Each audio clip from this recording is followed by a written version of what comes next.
Grabando, bien. Eso es. Eh, por qué puse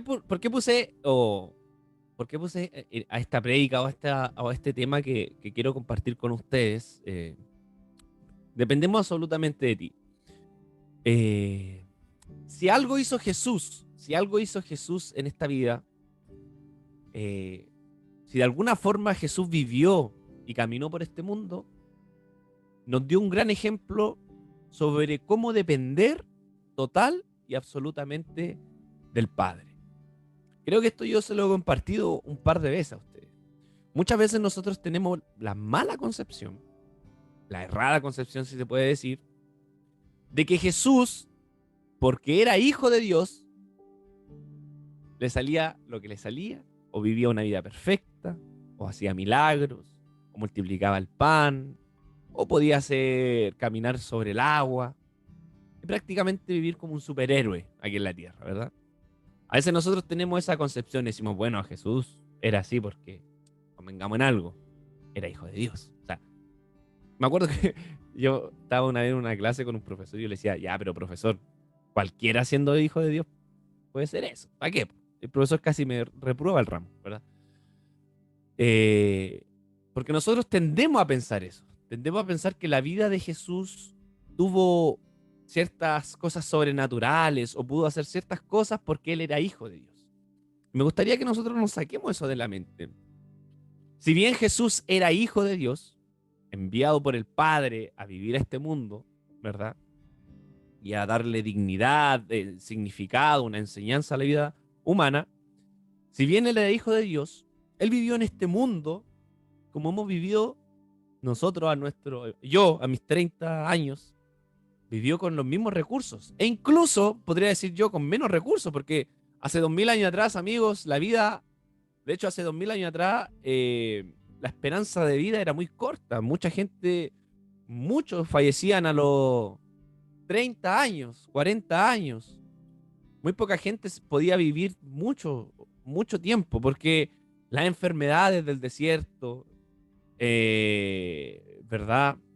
Las infecciones, eh, las guerras, el hambre, la pobreza que se vivía, era tan fatal en el costo de la vida de la época que la gente vivía muy poco. Entonces, cuando yo hablo y escucho la vida de Jesús, digo, bueno, costaba vivir en ese tiempo, costaba vivir en ese tiempo.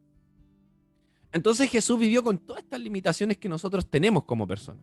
Limitación de tiempo, limitaciones físicas, de esfuerzo, limitación mental, con emociones que nos juegan en contra. Y aún así, Jesús pudo cumplir y cumplió la misión que le envió el Padre. Pero una de las cosas que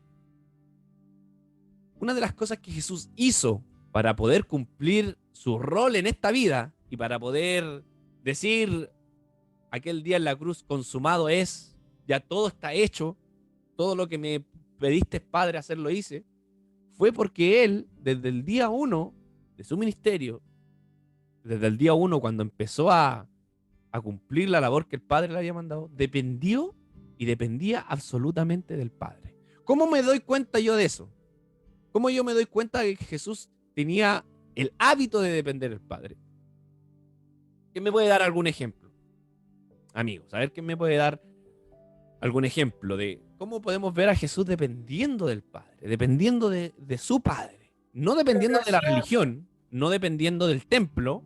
Ojo, no estoy diciendo aquí dependiendo del templo, de la religión oficial, de los sacrificios, de todo lo que lleva que nosotros a veces dependemos más de la religión que de Dios mismo.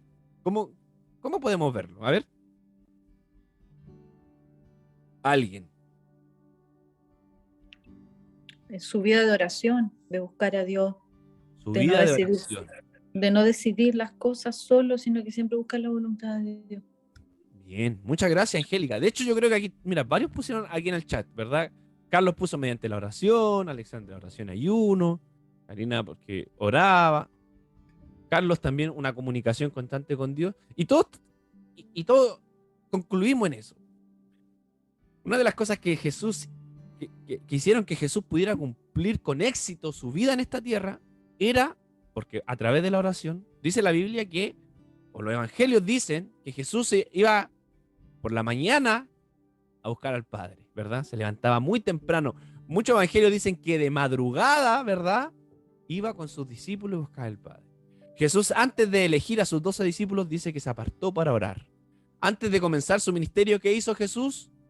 Se apartó para orar y ayunar. ¿Cuántos días? 40 días. Entonces, una de las cosas, y si de algo estaba consciente Jesús, Jesús hombre en esta tierra, era de que no podía hacer nada y no podría tener éxito si no dependía única, total y absolutamente de su Padre. Y eso a veces nosotros lo pasamos por alto, porque decimos, como que no es un tema tan recurrente del que hablemos. La dependencia. La dependencia del Padre. Hay algo que a mí me llama mucho la atención.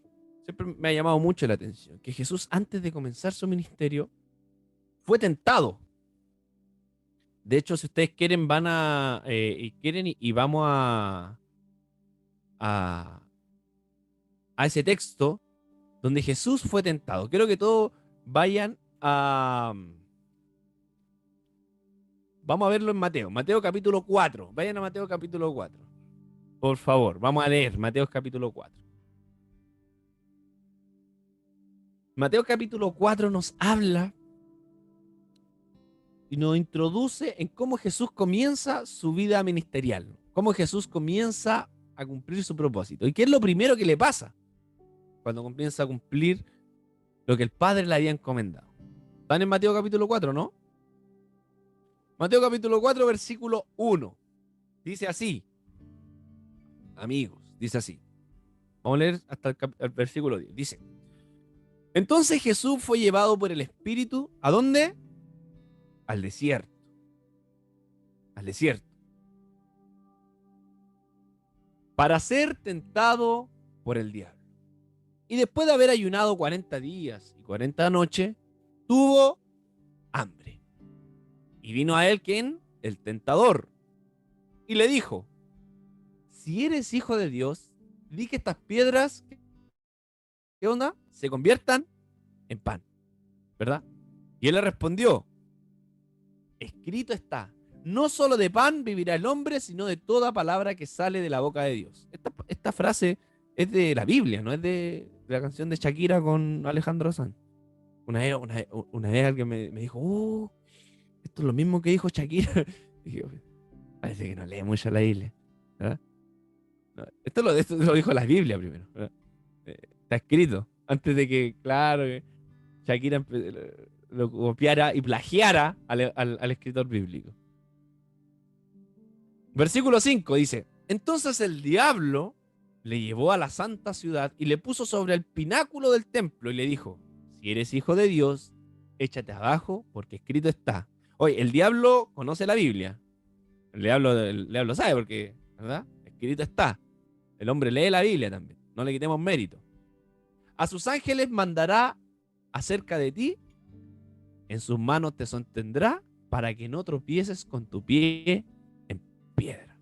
Y Jesús le dijo, escrito está también. Este es como siempre ahora como que me imagino esta frase o este diálogo de Jesús como una batalla de gallos, ¿verdad?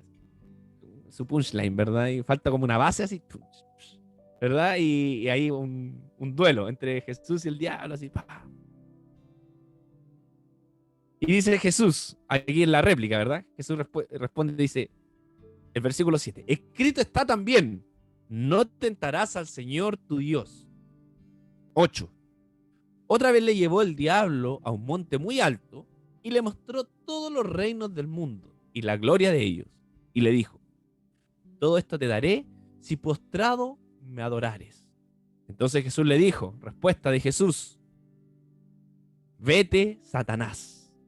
Porque escrito está, al Señor tu Dios adorarás y a Él solo servirás. Y el diablo entonces le dejó y he aquí vinieron ángeles y le servían. Ahí terminó la batalla, Jesús ganó, ¿verdad? De lo de rap.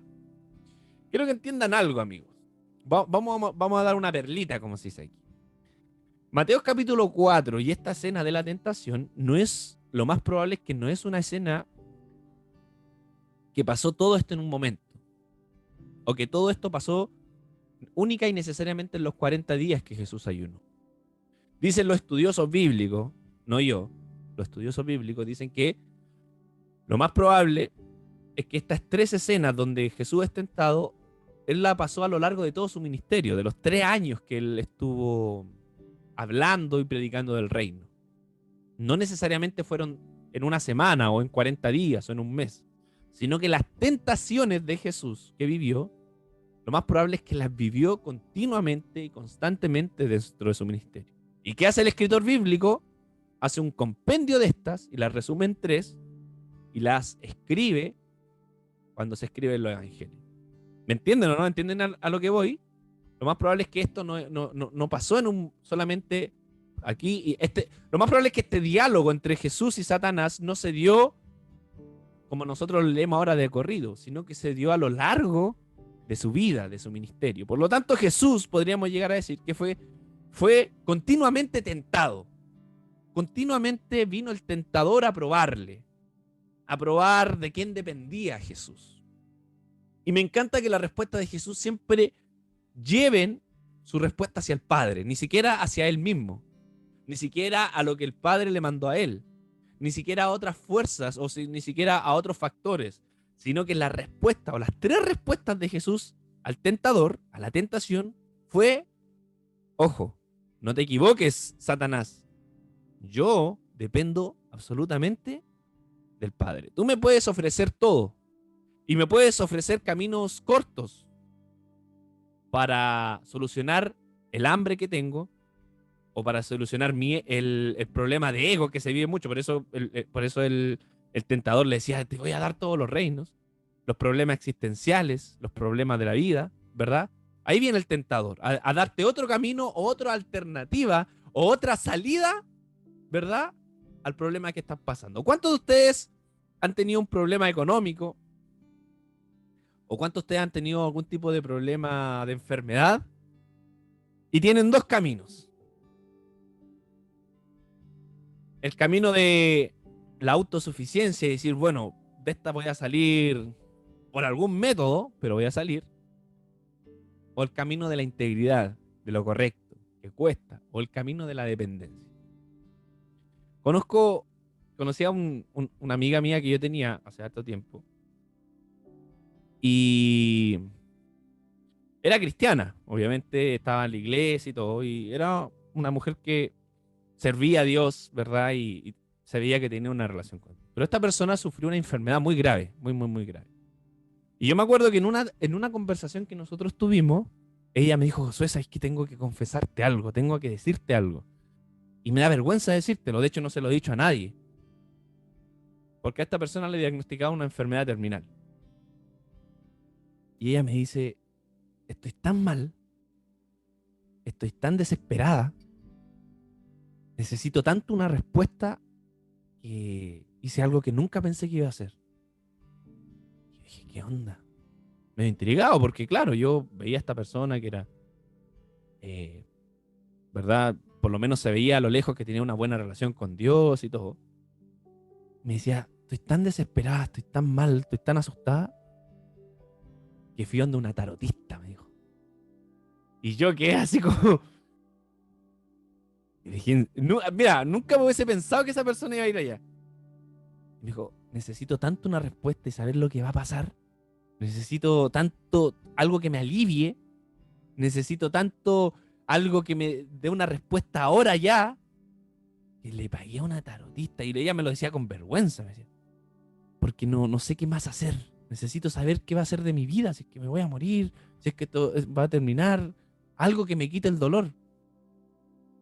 Y ella me lo decía avergonzada, obviamente, porque sabía que a lo mejor lo que había hecho no estaba correcto.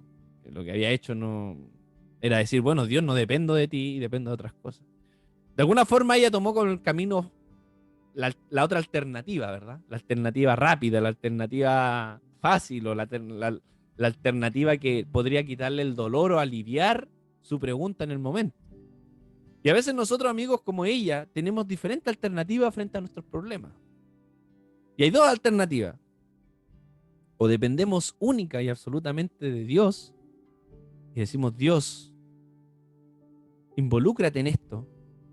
E involucramos a Dios en nuestros problemas, involucramos a Dios en nuestras dificultades, involucramos a Dios en nuestros procesos. O la alternativa de dejarlo de lado y ser solamente autosuficiente y decir, bueno, busquemos otro camino. Porque esto se puede solucionar de una forma diferente. Una de las cosas que amo de Jesús y me enseña Jesús en su vida, que frente a todas las tentaciones que él pudo haber pasado, frente a todas las tentaciones que en su vida él pudo haber pasado, siempre escogió el camino de dirigir todos sus dolores, todos sus problemas, todo lo que él vivió hacia el Padre. Siempre. La vida de Jesús me enseña que puedo vivir total y absolutamente dependiendo del Padre. Dependiendo del Padre. Quiero que vayamos al libro de Lucas, capítulo 6, versículo 13. Lucas, capítulo 6, versículo 13.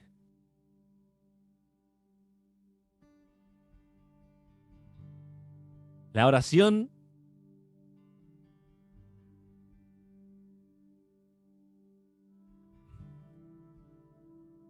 a ver, no, me equivoqué.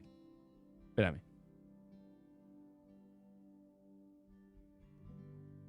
No es Lucas. Mateo, perdón. Mateo 6:13. Disculpen. Disculpen, amigo. Mateo 6, versículo 13.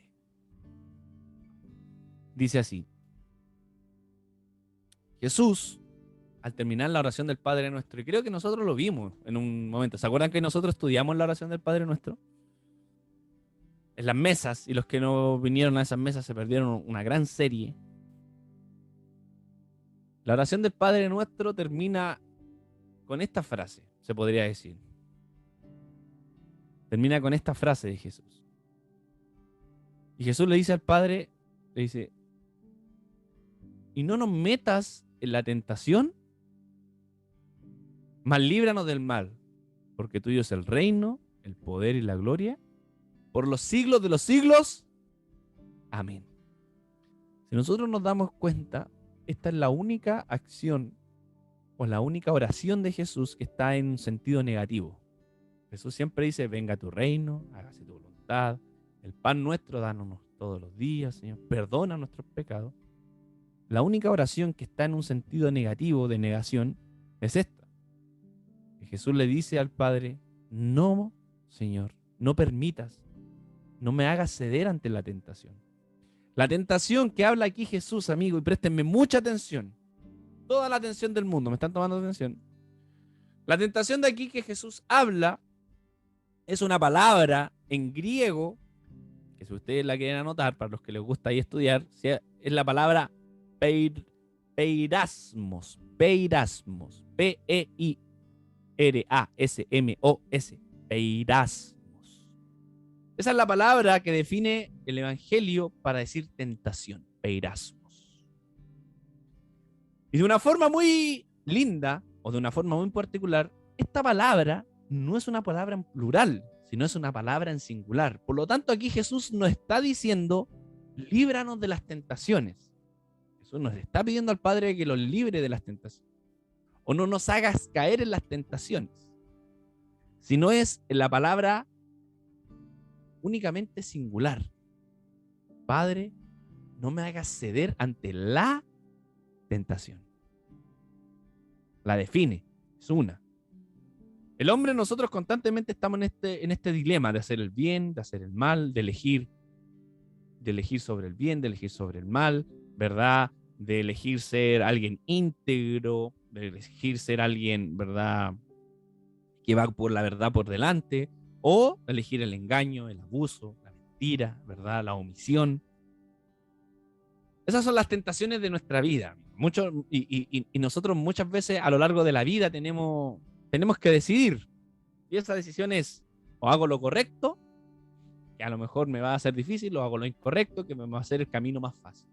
Pero lo que Jesús está hablando aquí no está hablando de esas tentaciones de la vida, no está hablando de la tentación de, de mirar o codiciar la mujer de nuestro prójimo, no está hablando de eso. Jesús cuando habla del Padre Nuestro no le está diciendo Padre Nuestro, líbrame de no mirar para el lado, ¿verdad? O líbrame ¿verdad? De la avaricia, ¿verdad? De no acumular, el sentido de acumular, de tener todo para mí, ¿verdad? ¿Qué otra tentación? A ver, se me dan más ideas de tentaciones. Bueno, quiero que cada uno en el chat anote cuál es su tentación más favorita. No, ¿cuál es su debilidad? ¿Cuál es su pecado favorito? La tentación de mentir también, para evitar un problema, ¿verdad? Jesús no le está diciendo al Padre, Padre, líbrame de la tentación de no caer en la mentira para liberarme de un problema o de una situación complicada. No, no, no, no. Jesús no le está diciendo eso al Padre.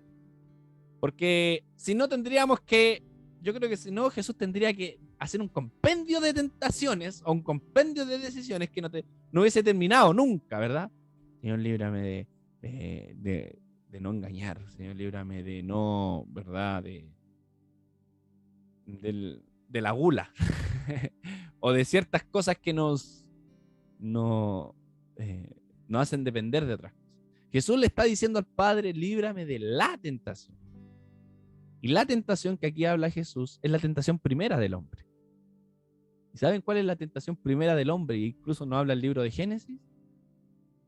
La primera tentación, Jesús le está diciendo de alguna forma, le está diciendo al Padre, Padre, líbrame de rechazarte, de no elegirte, de relegarte a ti a un segundo plano, de sustituirte, de en vez de elegirte a ti, elegir otra cosa.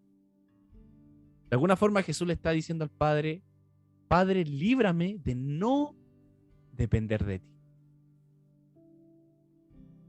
Esa es la primera tentación del hombre, de la humanidad. No haber dependido absolutamente del Padre. No vamos a ir a Génesis, pero quiero que recordemos la historia de Adán y Eva, o esta historia de cómo se inicia este mundo. Y el gran pecado de estos dos personajes no fue el acto mismo de comer. Algunos dicen la manzana, no sé de dónde sacan la manzana, porque nunca aparece manzana en la Biblia, pero no es el acto de comer el fruto. Esa fue la guinda de la torta. El gran pecado de estos dos primeros hombres o de la humanidad, que tenía todo para vivir, todo para tener una vida plena, todo para poder vivir plenamente y depender única y absolutamente de Dios, elegimos otra cosa. Y eligieron otra cosa. Que su alimento, que su sustento fuera otra cosa o otro factor externo que no fuera Dios. Ese fue el gran pecado de Adán y Eva, ¿verdad? De la humanidad primera. Fue que teniendo a Dios de su lado, no eligieron a Dios. Eligieron depender de otra cosa.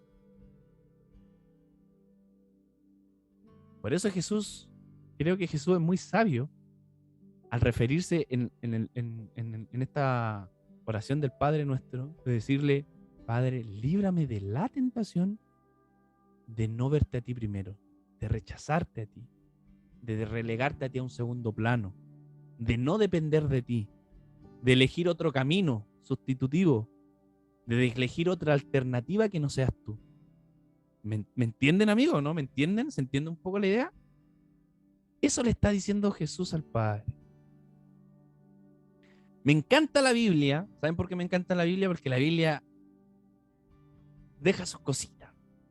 ¿Han cachado esos memes que están saliendo y están muy de moda hoy día cuando dice, uy, esto es cine, ¿verdad? Esto es cine, señores. Señores, hoy ha ganado el cine.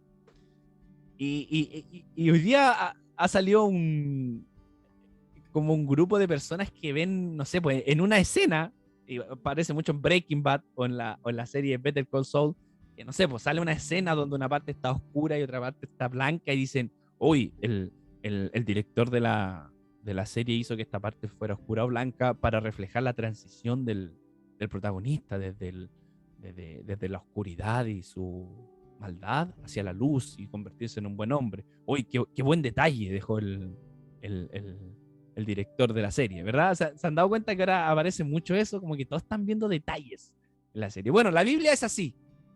La Biblia tiene esos detalles también. Cuando Jesús es tentado, amigos, en el desierto, el escritor bíblico, y pónganme mucha atención, también hay otra joyita. El escritor de la Biblia, ¿saben en qué está pensando? ¿Saben en qué escena está pensando cuando el escritor bíblico está hablando y puso al inicio del evangelio de que Jesús había sido tentado? Está pensando y tiene en su mente a Adán y a Eva. Cuando cayeron en tentación, cuando vino esa serpiente, cuando vino el maligno a hablarles y a ofrecerle algo mejor, o a ofrecerle, más que algo mejor, una alternativa diferente, ¿qué hizo el hombre? ¿Qué hizo el primer Adán, como diría Pablo? ¿Qué hizo?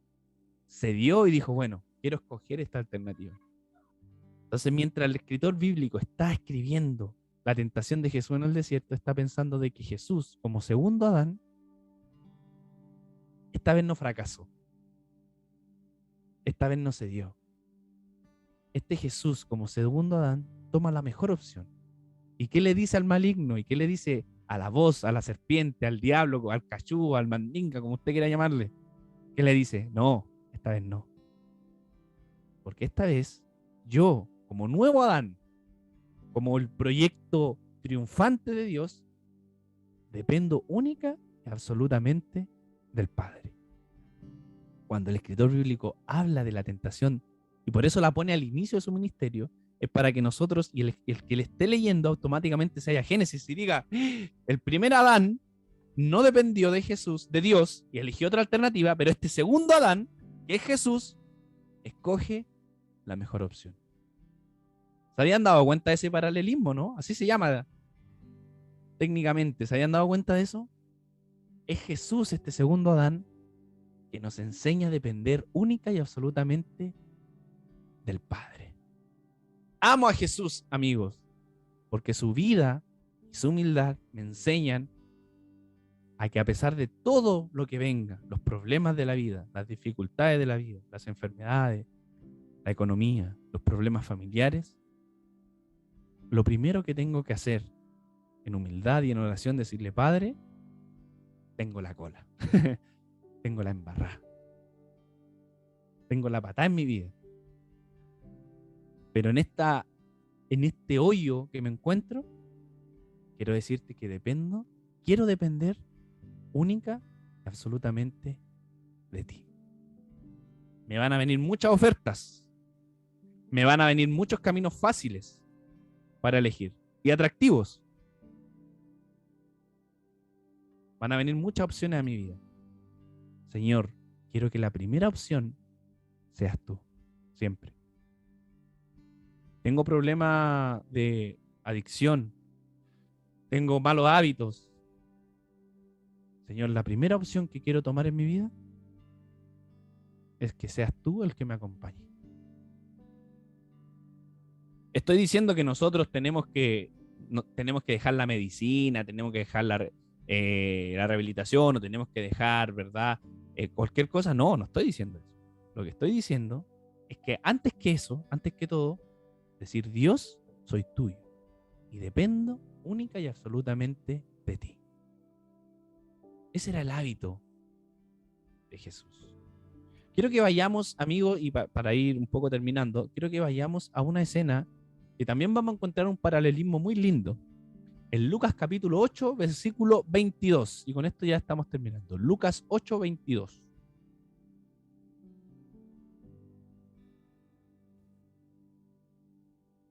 ¿Qué dice en los títulos de su Biblia? A ver qué dice. Jesús calma la tormenta. Jesús calma la tormenta. Ponga mucho ojo, ustedes son los escritores bíblicos de esta. Piensen que ustedes están escribiendo estas palabras que dice. Es súper corto. Dice así. Vamos a leerlo. Yo voy a leer la versión Dios habla hoy, que es una versión un poquito más entendible. ¿Están conmigo o no? No, Si no pusieron atención en toda la prédica, ahora, no escuché nada. si acaso, despiértense y digan, ya, ahora que está terminando voy a poner atención. Yo hacía eso cuando yo era chico. Y me daban sueño las prédicas y después yo llegaba a la casa y mi papá me preguntaba, oye, ¿de qué fue la prédica? Entonces yo tenía una estrategia. Los 10 últimos minutos tomaba atención. Jugaba en todo el rato, jugaba porque era chico. Igual. Me daba lo mismo, pero los 10 últimos minutos eran sagrados para mí porque yo sabía que iba a llegar a la casa y mi papá me iba a preguntar de qué fue la prédica. No lo hagan. Dice así.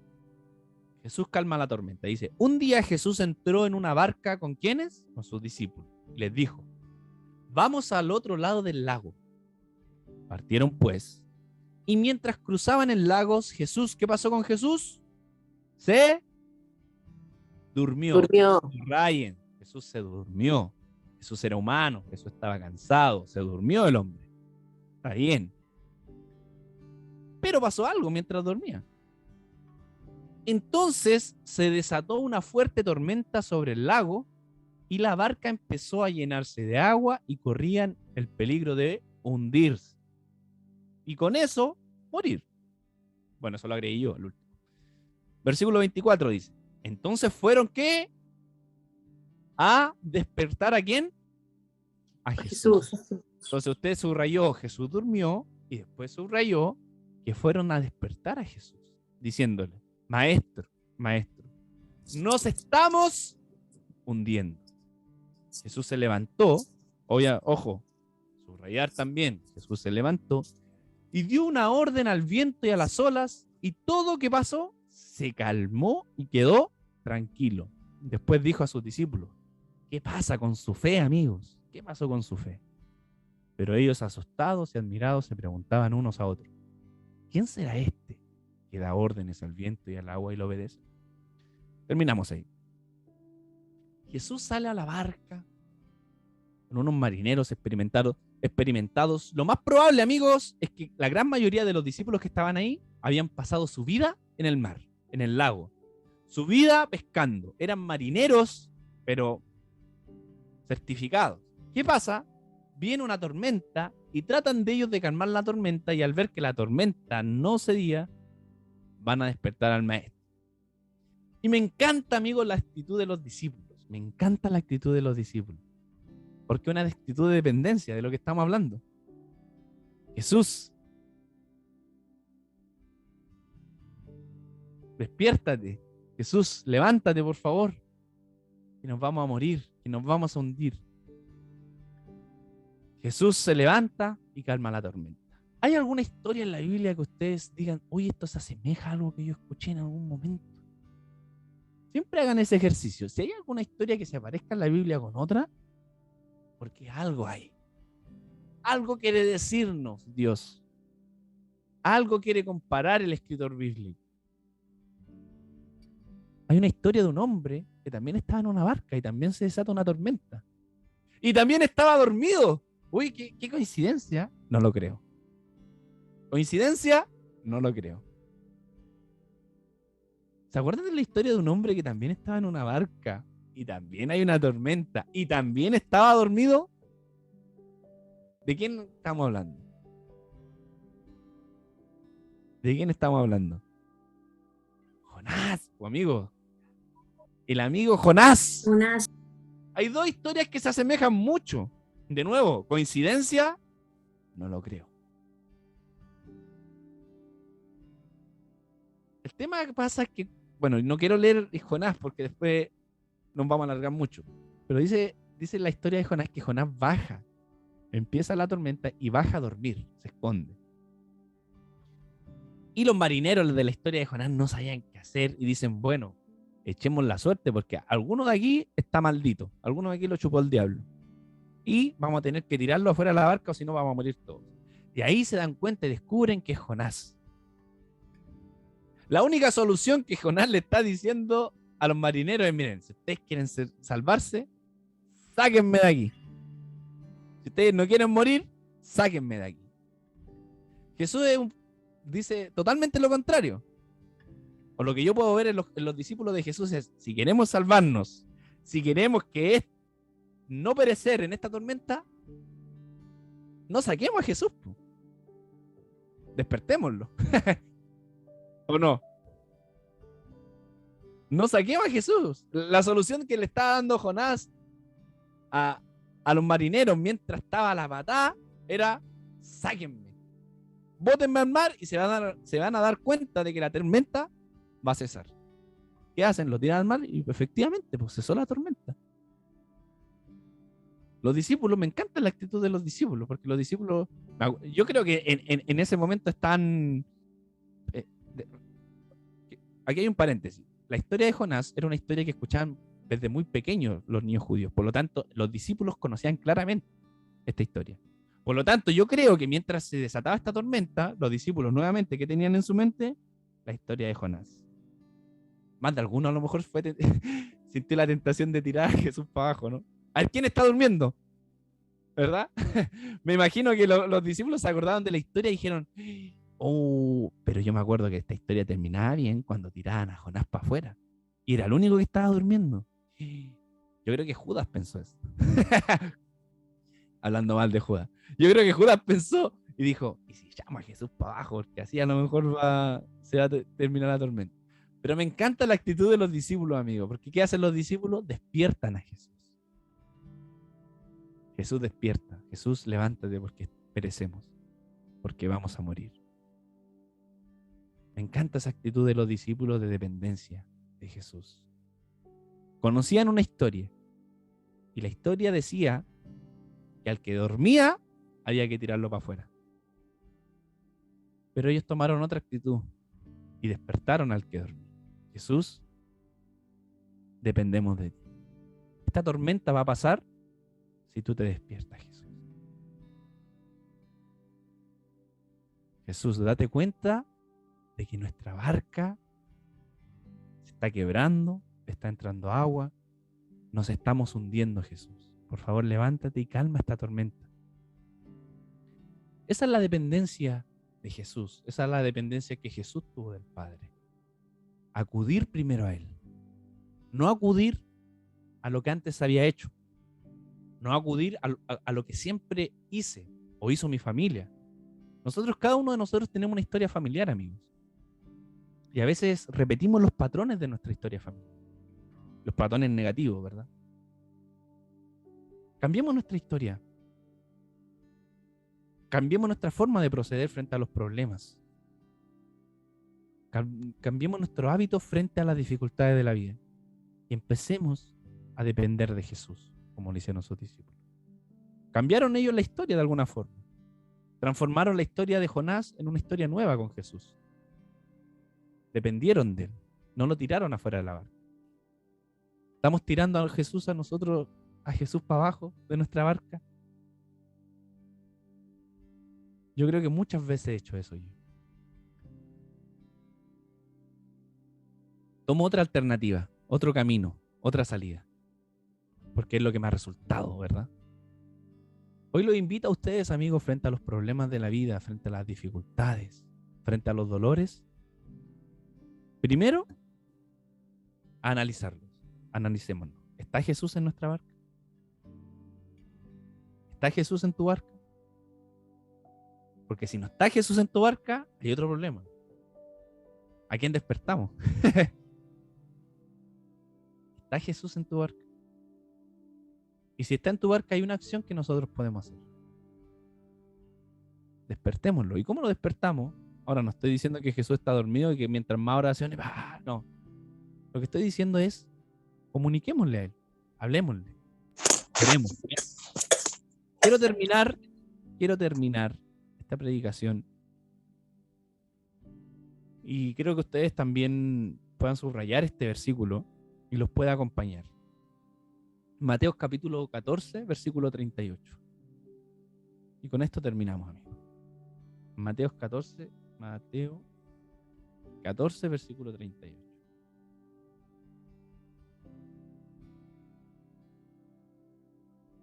Ay, ¿por qué digo Mateo? Es Marco. Espérame.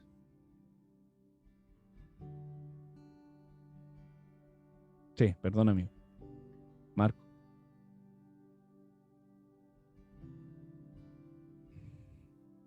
Aquí está la respuesta, amigos. Marcos capítulo 14, versículo 38 dice, Jesús le dice a sus discípulos, velen y oren, velad y orad. ¿Para qué cosa? No entréis en tentación. Lo que estamos hablando. El espíritu a la verdad está dispuesto, pero la carne es débil. Para no caer frente a esta tentación de no elegir a Dios, de relegar a Dios, de rechazar a Dios, de dejar a Dios en un segundo plano, oremos y velemos.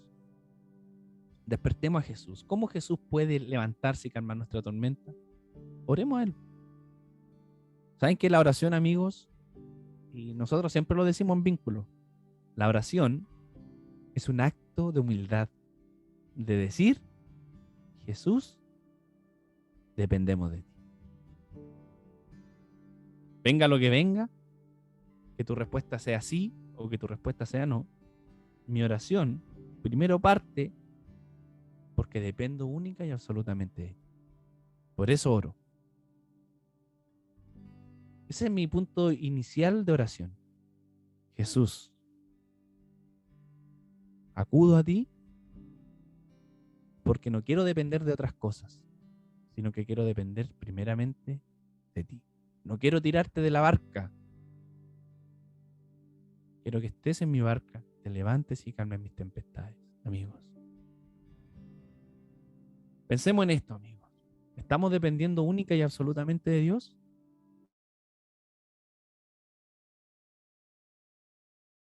¿Dios es nuestra primera respuesta a las malas noticias de la vida? ¿O estamos dependiendo de otros factores primero? Aprendamos de Jesús. Y a la misma vez, tengamos la convicción de que Él está en el centro de nuestro corazón, que va a despertar y va a calmar todas nuestras tormentas. Oramos, amigos, oremos.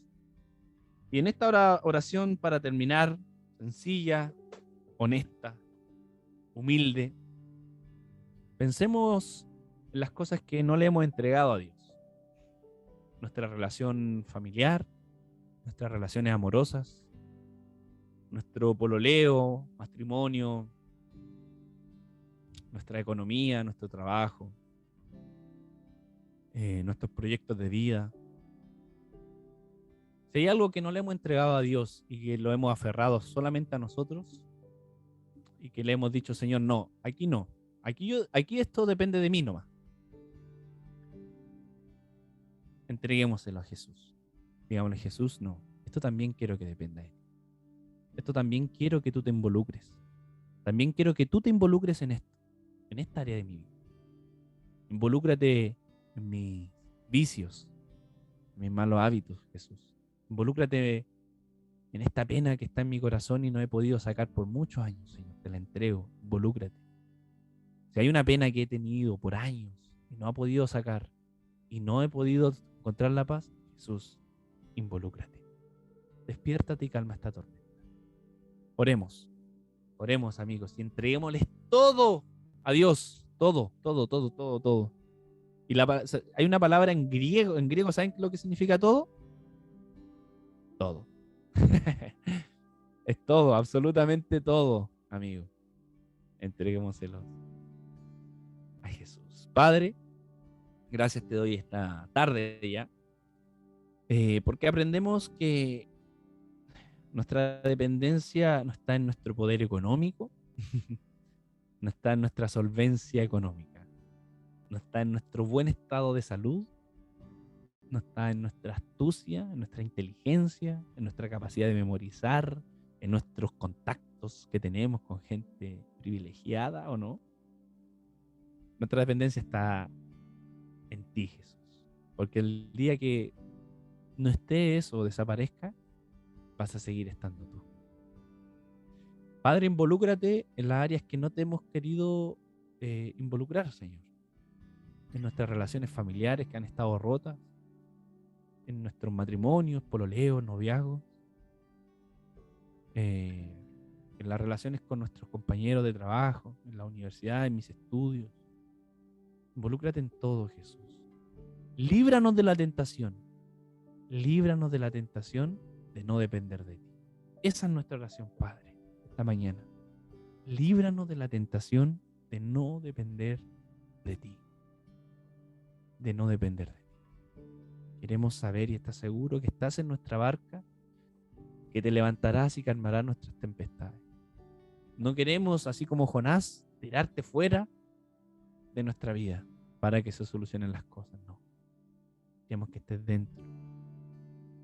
Que te levantes, Señor, y con tus palabras de paz y de aliento nos des el consuelo que necesitamos, papito.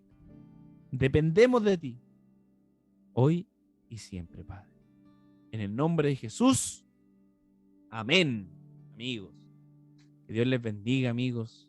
Mediten en esta palabra, háblenle a Jesús y entréguenle todo a Él. Amén.